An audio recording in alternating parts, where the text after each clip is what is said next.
নমস্কার, সবাইকে স্বাগত নিউজ আওয়ার প্রাইম নিউজে। আমি রয়েছি আপনাদের সাথে মীনাক্ষী। চোখ রাখছি খবরে।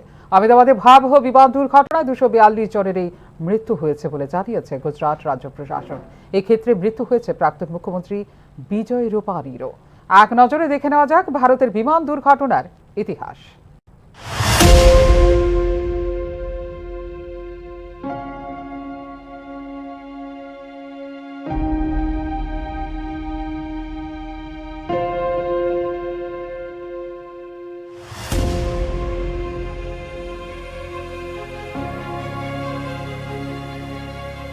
বৃহস্পতিবার দুপুরে 1:10 নাগাদ আহমেদাবাদ থেকে লন্ডনের উদ্দেশ্যে যাত্রা শুরু করে এয়ার ইন্ডিয়ার AI-171 বিমানটি।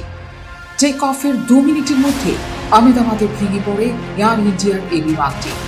এতে মৃত্যু হয় 230 জন যাত্রী ও 12 জন ক্রু সদস্যের। মৃতদের তালিকায় রয়েছেন গুজরাটের প্রাক্তন মুখ্যমন্ত্রী বিজয় রূপানী। গত 3 দশকে দেশের সবচেয়ে বড় বিমান দুর্ঘটনা এটি। আর এরপরে আলোচনার কেন্দ্রে উঠে এসেছে ভারতে অতীতের ভয়াবহ কয়েকটি বিমান দুর্ঘটনার কথা। 1996 সালে সৌদি এয়ারলাইন্স ও কাজাখস্তান এয়ারলাইন্সের দুটি বিমানের মধ্যে সংঘর্ষ হয়েছিল দিল্লির আকাশে। এতে মৃত্যু হয়েছিল 349 জন যাত্রী। কাজাক পাইলট নির্ধারিত উচ্চতা না মিলে নিচে নেমে আসে, ফলে ঘটে ভয়াবহ সংঘর্ষ। মাঝ আকাশে এটি বিশ্বের অন্যতম বড় দুর্ঘটনা। গত 7 আগস্ট 2020 সালে বন্দে ক্রুজিকোর টেবিল টপ রানওয়েতে অবতরণের সময় দুর্ঘটনার কবলে পড়ে ভারত মিশনের অন্তর্গত Air India Express flight 1344 runway পেরিয়ে খাত বরাবর নেমে যায় নিচে। প্রশিক্ষিত পাইলট থাকা সত্ত্বেও এমন দুর্ঘটনা নিয়ে প্রশ্ন ওঠে একাধিক। মৃত্যু হয় 21 জন, আহত হন 75 জনেরও বেশি। দুর্ঘটনার মূল কারণ ছিল পাইলটের সামান্য ভুল এবং প্রতিকূল আবহাওয়া।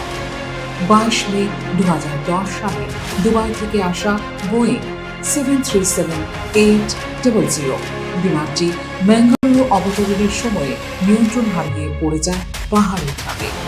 এতে 166 জনের মধ্যে মৃত্যু হয় 158 জনের। এটি এয়ার ইন্ডিয়া এক্সপ্রেসের ইতিহাসে প্রথম মারাত্মক দুর্ঘটনা। 17 জুলাই 2000 সালে অ্যালায়েন্স এয়ারের ফ্লাইট 7412 পাটনা বিমানবন্দরে নামার সময় ভেঙে পড়ে নাকের দিক থেকে। বিমানটি আবাসিক এলাকায় পড়লে নিহত হয় 60 জন। ক্রুদের ভুল সিদ্ধান্ত ও মানচিত্রগত ত্রুটি ছিল এই বিমান দুর্ঘটনার মূল কারণ। 14 ফেব্রুয়ারি 1990 সালে এয়ারবাস A320 বিমানটি অবতরণকালে রানওয়ে না ধরে গলফ কোর্সে ভেঙে পড়ে। নিহত হন 92 জন। বিমানের স্বয়ংক্রিয় মোডের ভুল ব্যবহারের কারণে ঘটেছিল এই দুর্ঘটনা। 19 অক্টোবর 1988 সালে আহমেদাবাদ বিমানবন্দরে নামার সময় খারাপ আবহাওয়ার কারণে গাছ ও বিদ্যুতের খুঁটির সঙ্গে ধাক্কা খেয়ে ভেঙে পড়ে মুম্বাই থেকে আসা বোয়িং 737-200 বিমানটি। এই দুর্ঘটনায় মৃত্যু হয় 133 জনের। এটি ভারতের অন্যতম মর্মান্তিক দুর্ঘটনা। এই সমস্ত দুর্ঘটনাগুলো একবার নয়, বারবারই প্রশ্ন তোলে ভারতের আকাশ পথ কি সত্যি সুরক্ষিত? প্রযুক্তি যতই এগিয়ে যাক, যদি নিয়ন্ত্রণ ও সতর্কতার অভাব থাকে, তাহলে আবারও ফিরে আসতে পারে এমনই বিভীষিকাময় দিন। আহমেদাবাদের ঘটনাও সেই ভয়কে আরো জোরালো করে তুলল। তার বলার অপেক্ষা রাখে না। ফিউরো রিপোর্ট, নিউজ নাও। ত্রিপুরা রাজ্য রাইফেলসে ইন্ডিয়ান রিজার্ভ ব্যাটালিয়ন গড়ে তোলার জন্য শীঘ্রই শুরু হবে নিয়োগ প্রক্রিয়া। এছাড়া রাজ্য পুলিশে 916 জন কনস্টেবল নিয়োগের প্রক্রিয়াও শুরু হবে শীঘ্রই। বৃহস্পতিবার খোয়াইয়ে বিভিন্ন প্রকল্পের উদ্বোধন করতে গিয়ে এমনটাই জানিয়েছেন মুখ্যমন্ত্রী ডাক্তার মানিক সাহা। খোয়াই জেলার সার্বিক উন্নয়নে মোট 8টি প্রকল্পের উদ্বোধন এবং ভিত্তিপ্রস্তর স্থাপন করেন মুখ্যমন্ত্রী ডক্টর মানিক সাহা। ত্রিপুরা রাজ্য রাইফেলস ইন্ডিয়ান রিজার্ভ ব্যাটালিয়ন গড়ে তোলার জন্য শীঘ্রই শুরু হবে নিয়োগ প্রক্রিয়া। এছাড়া রাজ্য পুলিশে 916 জন কনস্টেবল নিয়োগের প্রক্রিয়াও শুরু হবে শীঘ্রই বলে এদিন জানিয়েছেন মুখ্যমন্ত্রী ডক্টর মানিক সাহা। 2018 সাল থেকে এখন পর্যন্ত মোট 19,262 জনকে দেওয়া হয়েছে সরকারি চাকুরি। বলেও ওই দিন জানিয়েছেন মুখ্যমন্ত্রী। 975 জন পুরুষ ও মহিলা কনস্টেবল আমরা নিয়োগ করেছি। এর মধ্যে 332 জন মহিলা পুলিশ। রাজ্য সরকার আরো 916 পুলিশ কনস্টেবল নিয়োগের আমরা অনুমোদন দিয়েছি, সেগুলো নিশ্চয়ই হবে।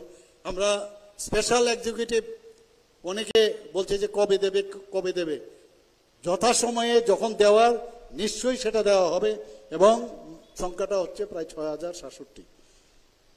আমাদের 218 জন সাব ইন্সপেক্টর, এর জন্য আমরা তার অনুমোদন দিয়েছি, নিয়োগ প্রক্রিয়াও শুরু হয়ে গেছে।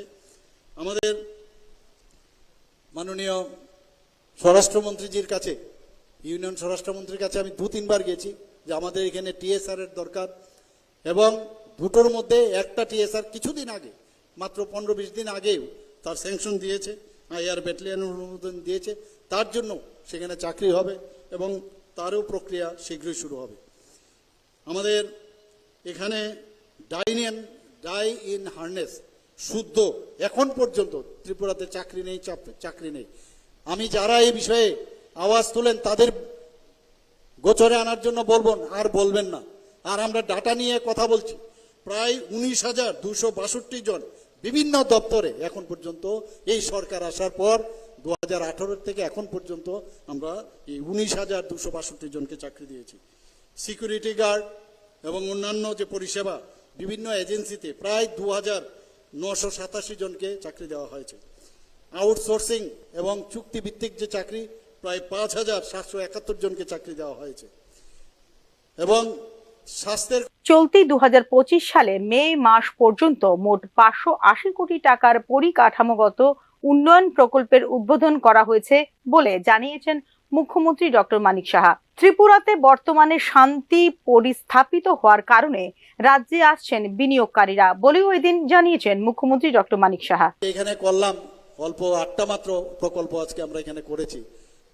আপনারা শুনে খুশি হবেন যে 2025 সালে, শুধু বাকি আগের গুলো ভুলে যান, 2025 সালের মে মাস পর্যন্ত এখন পর্যন্ত আমি নিজে, আর অন্যান্য ডিপার্টমেন্ট তো আছে, অনেক জায়গায় হচ্ছে, শুধু আমি 580 কোটি টাকার বিভিন্ন প্রকল্পের ভিত্তিপ্রস্তর এবং আমি সেগুলোর উদ্বোধন করেছি।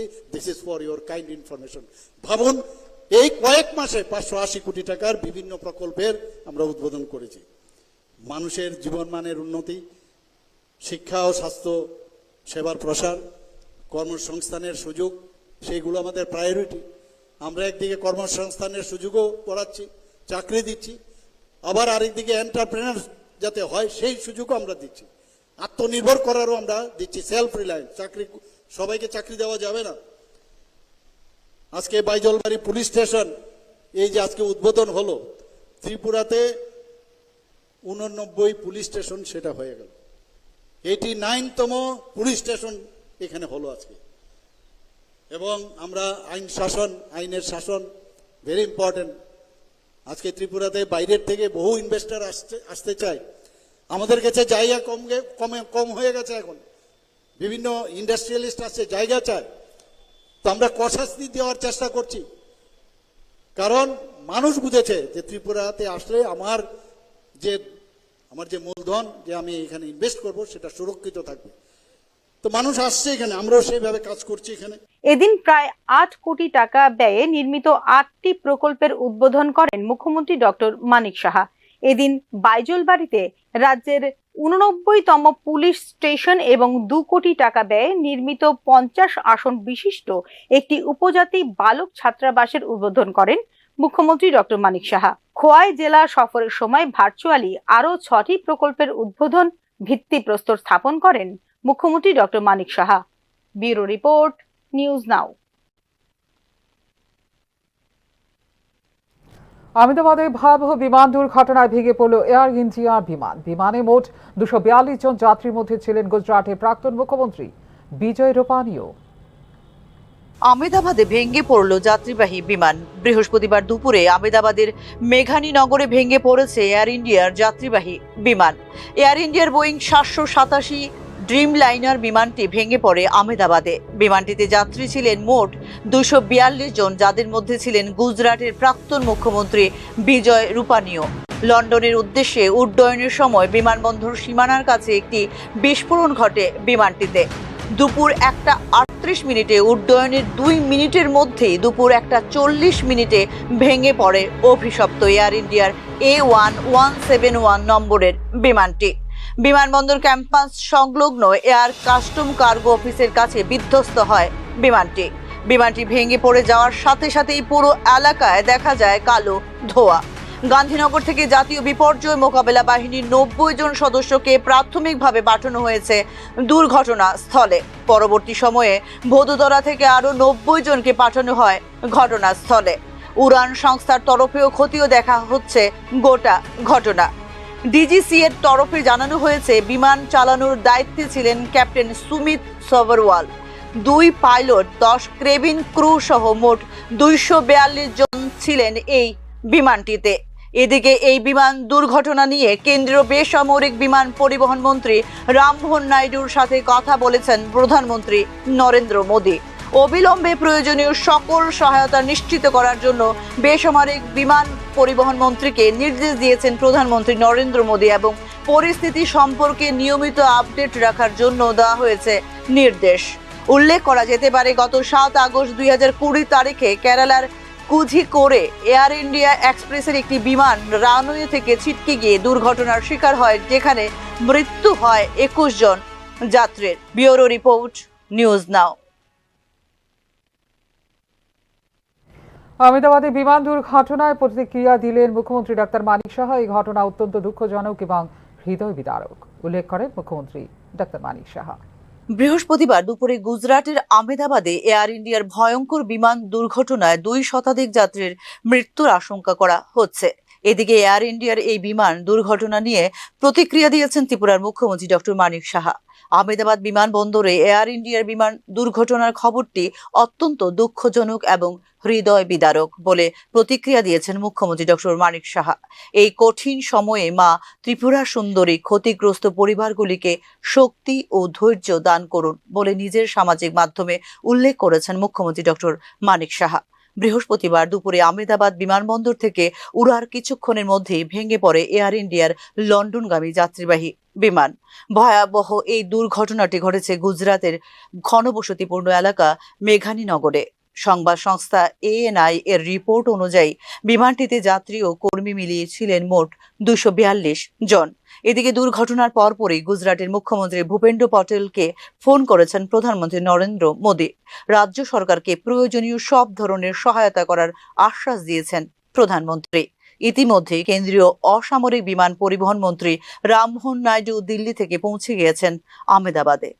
Bureau report, news now. আগামী 3রা জুন ত্রিপুরার ঐতিহ্যবাহী খার্চি উৎসবের উদ্বোধন করবেন মুখ্যমন্ত্রী ডাক্তার মানিক সাহা। বৃহস্পতিবার সাংবাদিক সম্মেলনে কথা জানিয়েছেন মেলা কমিটির চেয়ারম্যান রতন চক্রবর্তী। এবারে খার্চি মেলাকে নেশামুক্ত করিডোর হিসেবে গড়ে তোলার জন্য রাজ্য পুলিশ মহানির্দেশকের দৃষ্টিও আকর্ষণ করেন মেলা কমিটির চেয়ারম্যান। আগামী 3রা জুলাই থেকে শুরু হবে ত্রিপুরার ঐতিহ্যবাহী খার্চি মেলা। উদ্বোধন করবেন মুখ্যমন্ত্রী ডক্টর মানিক সাহা। বৃহস্পতিবার পুরাতন আগরতলা ব্লক অফিসে সাংবাদিক সম্মেলনে এমনটাই জানালেন মেলা কমিটির চেয়ারম্যান তথা বিধায়ক রতন চক্রবর্তী। প্রতি বছরের মতো এবারও উৎসবের সমস্ত প্রস্তুতি নেওয়া হয়েছে বলে এদিন জানিয়েছেন মেলা কমিটির চেয়ারম্যান রতন চক্রবর্তী। বছরের মতো এবারও আমাদের রাজ্যের ঐতিহ্যবাহী এবং সবচেয়ে দীর্ঘ সময়ের পূজা, মেলা এবং প্রদর্শনী, খার্চি পূজা, মেলা এবং প্রদর্শনী আগামী 3রা জুলাই এখানে অনুষ্ঠিত হবে এবং অন্যান্যবারের মতো এবারও আমরা সেই সর্বাত্মক প্রস্তুতি নিচ্ছি। শুরু হয়েছে আমাদের, এর মধ্যে দুটো মিটিং হয়ে গেছে, এখনও আরেকটা সাব কমিটির মিটিং হবে, গতকালও একটা হয়েছে। আর সবাইকে আলাদা আলাদাভাবে দায়িত্ব দেওয়া হয়েছে। এবার সেটার উদ্বোধন হবে টেন্টেটিভলি বেলা 11টা নাগাদ। আমাদের রাজ্যের জনপ্রিয় মুখ্যমন্ত্রী প্রফেসর ডক্টর মানিক সাহার হাত ধরে সেটার উদ্বোধন হবে। মেলার নিরাপত্তা দায়িত্বে থাকবে পুলিশ, থাকবে স্কাউট অ্যান্ড গাইডস, পাশাপাশি প্রাকৃতিক দুর্যোগ মোকাবেলা করতে উপস্থিত থাকবেন টিএসআর, পুলিশ এবং স্বেচ্ছাসেবক। এবারের মেলাকে নেশামুক্ত করিডোর হিসেবে গড়ে তোলার পাশাপাশি মেলাকে কলুষিত করে একরকম কার্যকলাপ শক্ত হাতে প্রতিহত করার জন্য রাজ্য পুলিশ মহানির্দেশকের দৃষ্টি আকর্ষণ করেছেন মেলা কমিটির চেয়ারম্যান। আর মিউনিসিপ্যালিটির দায়িত্ব আছে, কারণ এখানে প্রায় 150-র মতো আমাদের স্কাউটস অ্যান্ড গাইডস থাকবে, মহিলা এবং পুরুষ। আর এছাড়া টিএসআর জওয়ানও থাকবে প্রায় 1000-এর উপর, এবার হয়তো আরও বেশিও হতে পারে। আর ইতিমধ্যেই নতুন ডিজি সাহেব আসার পরই এখানে নাকা পয়েন্ট যে বসানো হয়েছে 24 ঘন্টা, এখানে 20 জন টিএসআর নতুন করে দেওয়া হয়েছে সেখানে, কারণ এটা একটা নেশার করিডোর হিসেবে ব্যবহার হয়। এটা নিয়ে অনেক কথা হয়, আপনারাও অনেক কিছু লেখেন। আমিও আগে বা এর পরবর্তী সময়ে মুখ্যমন্ত্রীদের চিঠি দিয়েছি যে এখানে আরও শক্ত ব্যবস্থা নেওয়া দরকার, সিসিটিভি লাগানো দরকার, 24 ঘন্টা নাকা চেকিংয়ের দরকার, কারণ এই করিডোরটাকে এখনও কন্ট্রোল করা সম্ভব হয়নি। তো আশা করি আগামী দিন সেটাকেও কন্ট্রোল করা সম্ভব হবে।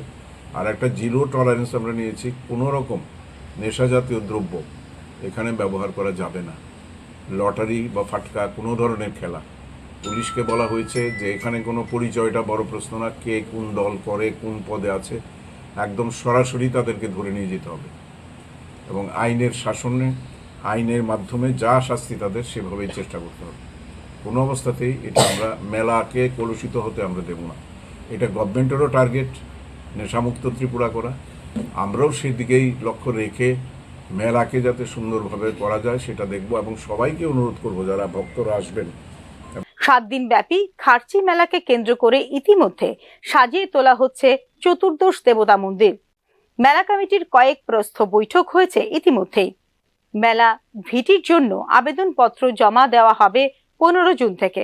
ব্যুরো রিপোর্ট, নিউজ নাও। শতবর্ষ প্রাচীন কৈলাসহরের রামকৃষ্ণ মহাবিদ্যালয়কে বিশ্ববিদ্যালয়ে উন্নীতকরণের জন্য রাজ্যের মুখ্যমন্ত্রীকে চিঠি দিলেন কৈলাসহরের বিধায়ক বীরজিৎ সিনহা। ঊনকোটি জেলা শাসকের অফিসটি কৈলাসহরের প্রাণকেন্দ্রে স্থানান্তরিত করার দাবিরও উল্লেখ করা হয়েছে চিঠিতে, জানিয়েছেন বীরজিৎ সিনহা। আগামী 19 তারিখ রাজ্য বিধানসভায় এ বিষয়ে একটি সেমিনারে মুখ্যমন্ত্রীকে এই বিষয়ে বিস্তারিত জানানো হবে বলে সাংবাদিক সম্মেলনে জানিয়েছেন বিধায়ক বীরজিৎ সিনহা।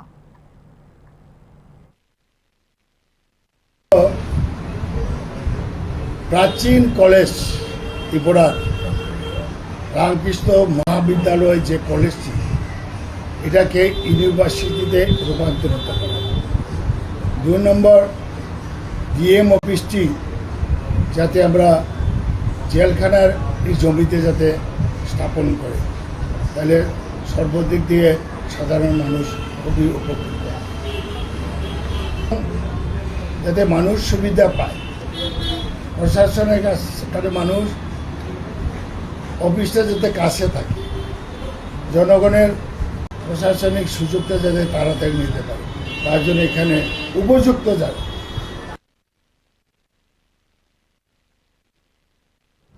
আগরতলা সরকারি মেডিকেল কলেজ এবং জিবি হাসপাতালে প্রথমবারের মতো শিশুর মেরুদণ্ডের বিকৃতি সংশোধন করলেন স্নায়ু রোগ বিশেষজ্ঞ চিকিৎসকরা। বৃহস্পতিবার সাংবাদিক সম্মেলনে বিষয়টি তুলে ধরেন আগরতলা সরকারি মেডিকেল কলেজ এবং জিবি হাসপাতালের নিউরোসার্জারি এবং শিশু রোগ বিভাগের চিকিৎসকরা। মেরুদণ্ডের বিকৃতির কারণে দৈনন্দিন জীবনযাপনে ব্যাপক অসুবিধার সম্মুখীন হচ্ছিল 11 বছরের শিশুটি। এই অস্ত্রোপচার সফল না হলে আগামী দিনে পক্ষাঘাতগ্রস্ত হয়ে প্রতিবন্ধকতার দিকে যেতে পারত শিশুটি, জানিয়েছেন চিকিৎসকরা। এই সাফল্য শুধুমাত্র চিকিৎসাগত দক্ষতার ফল, বরং হাসপাতাল প্রশাসনের সমন্বয় ও সহায়তার কারণে সম্ভব হয়েছে বলে জানিয়েছে জিবি হাসপাতাল কর্তৃপক্ষ। बहुत मुश्किल क्यों, इसका नाम है pedicle subtraction osteotomy with pedicle screw fixation. हम त्रिपुरा में जीवी में पहले बार किया। क्यों पहले बार किया? ये बहुत सेंसिटिव ऑपरेशन है, इसके लिए कम ये पूरा ऑपरेशन करने लिए बहुत जिनिस पत्र चाहिए और बहुत टाइम चाहिए। And number is pre op care and post op care. हमको हमारे department of paediatrics, department of anaesthesia and our staff has given us continuous support, complete support. अभी शायद सर भी बीच में जो बोला क्या रेड्डी साहब, इसको 2 महीने हो रहा है। हम सर को बोला सर पूरा सामान आना है, और एमएस सर भी इसके लिए spoke to I think CM साहब also to get the equipments बहुत लेके आया। नो द बच्चा इज पेन फ्री, ये बहुत अच्छा है। हम उसको ऑपरेशन नहीं किया, हम उसको नया जीवन दिया। অমরনাথ যাত্রায় মোতায়েনের দায়িত্বপ্রাপ্ত ত্রিপুরার 1200 বিএসএফ জওয়ান জন্য অনুপযুক্ত ট্রেন বরাদ্দ করার প্রেক্ষিতে বরখাস্ত হলো 4 জন রেল আধিকারিক। অনুপযুক্ত এই ট্রেনের ভিডিও ভাইরাল হয়েছে সামাজিক মাধ্যমে। ত্রিপুরা থেকে কাশ্মীরগামী বিএসএফ জওয়ানদের জন্য অনুপযুক্ত ও পুরাতন ট্রেন সরবরাহকারী কর্মকর্তাদের বিরুদ্ধে কঠোর ব্যবস্থা নিয়েছেন কেন্দ্রীয় রেলমন্ত্রী অশ্বিনী বৈষ্ণব। এক্ষেত্রে আলিপুরদুয়ার ডিভিশনের 4 কর্মকর্তাকে তাৎক্ষণিকভাবে বরখাস্ত করার নির্দেশ দিয়েছেন কেন্দ্রীয় রেলমন্ত্রী অশ্বিনী বৈষ্ণব। বরখাস্তকৃত কর্মকর্তাদের মধ্যে রয়েছেন উত্তর পূর্ব সীমান্ত রেলওয়ে জোনের আলিপুরদুয়ার বিভাগের 3 জন সিনিয়র সেকশন ইঞ্জিনিয়ার এবং 1 জন কোচিং ডিপো অফিসার।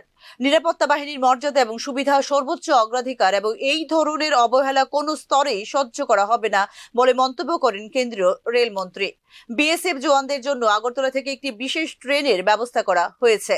এই ক্ষেত্রে পুরো বিষয়টির বিস্তারিত তদন্তের নির্দেশ দিয়েছে কেন্দ্রীয় রেল মন্ত্রক। উল্লেখ করা যেতে পারে, ট্রেনের খারাপ অবস্থা দেখে ত্রিপুরা ছেড়ে যাওয়া ট্রেনে উঠতে অস্বীকার করেছিলেন অমরনাথ যাত্রার জন্য মোতায়েনের দায়িত্বপ্রাপ্ত 1200 বিএসএফ জওয়ান। ট্রেনের ভাঙা টয়লেট, আলো না থাকা, কুশন ছাড়া সিট ইত্যাদি কারণে ট্রেনের কামরায় উঠতে অস্বীকার করেছিলেন সীমান্তরক্ষী বাহিনীর জওয়ানরা, যার ভিডিও ভাইরাল হয়ে গিয়েছিল সামাজিক মাধ্যমে। জওয়ানদের বারবার প্রতিবাদ সত্ত্বেও তাদের ভ্রমণের জন্য এমন একটি জরাজীর্ণ ট্রেন সরবরাহ করেছিল উত্তর পূর্ব সীমান্ত রেল কর্তৃপক্ষ, যা নিয়ে দেখা দেয় অসন্তোষ। শেষ পর্যন্ত নিরাপত্তার কারণে এবং খারাপ অবস্থার কারণে ট্রেনে উঠতে অস্বীকার করেন বিএসএফ জওয়ানরা। বিষয়টি সংবেদনশীলতা বিবেচনা করে শেষ পর্যন্ত 4 জন রেল কর্মকর্তাকে বরখাস্ত করে রেল মন্ত্রক। ব্যুরো রিপোর্ট, নিউজ নাও। শেষ পর্যন্ত বাতিল হয়ে গেল ত্রিপুরা কেন্দ্রীয় বিশ্ববিদ্যালয়ের অ্যাসিস্ট্যান্ট রেজিস্ট্রার পদে নিয়োগ প্রক্রিয়া। এবার এই নিয়োগ প্রক্রিয়া সরাসরি সম্পন্ন হবে কেন্দ্রীয় মানব সম্পদ উন্নয়ন মন্ত্রকের তত্ত্বাবধানে। শিক্ষকের বদলির প্রতিবাদে উত্তাল হয়ে উঠল সোনামুড়া কাঠালিয়া সড়কের ধনপুর শান্তিনগর এলাকা।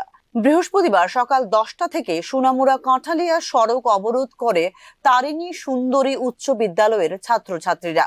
অবরোধে উভয় দিকে যান চলাচল বন্ধ হয়ে পড়ে আটকে পড়ে বহু যাত্রী সহ বরযাত্রীর গাড়িও।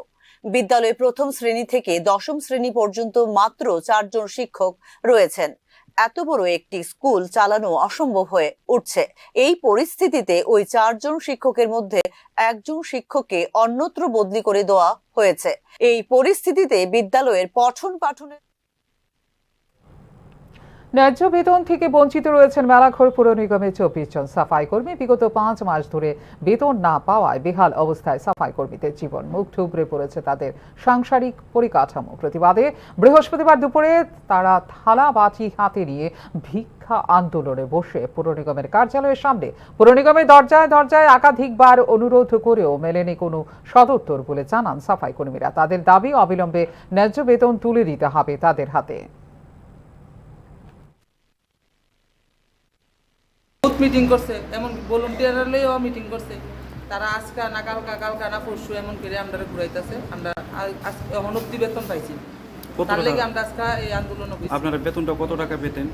আমরা 1,500 টাকা পুরসভার থেকে দিই। আর এমনি বাড়ি বাড়ি থেকে আপনারা কত টাকা পেতেন? বাড়ির মধ্যে কেউ 60 বাড়ি, কেউ 50 বাড়ি এমন করে কাজ করতাম। বাড়ি বাড়ি কি পুরো টাকাটা পাইতেন? আপনারা আমরা পাইতাম বাড়ি থেকে টাকা আমরা পাইতাম পুরসভার থেকে। আমবাসার শান্তিপাড়া এলাকায় রাস্তা নির্মাণ কার্য নিয়ে চরম অসন্তোষ দেখা দেয় এলাকাবাসীদের মধ্যে। ব্যবহার করা হচ্ছে রাস্তার এক অংশে পাথর এবং অন্য অংশে নিম্নমানের ইটের গুঁড়ো। বহু বছরের প্রতীক্ষার পর নির্মাণ কার্য শুরু হলেও ব্যবহার করা হচ্ছে নিম্নমানের ইটের গুঁড়ো। ফলে রাস্তার স্থায়িত্ব নিয়ে প্রশ্ন তোলেন এলাকাবাসী। ঘটনাকে কেন্দ্র করে তীব্র অসন্তোষও দেখা দেয় এলাকাবাসীদের মধ্যে। বন্ধ করে রাখা হয় নির্মাণ কার্য। রাস্তার এক অংশে পাথর এবং অন্য অংশে ইটের গুঁড়ো ব্যবহার না করে সম্পূর্ণ অংশে পাথর ব্যবহারের দাবি জানিয়েছে এলাকাবাসী। আচ্ছা, আমরা শান্তিপাড়ার লোকজন দীর্ঘদিন আমরা এখানে শান্তিভাবেই আছি। কোনোদিন কোনো কিছুই আমরা কমপ্লেন করি না। ড্রেন খারাপ হোক ভালো হোক কোনো কমপ্লেন করি না।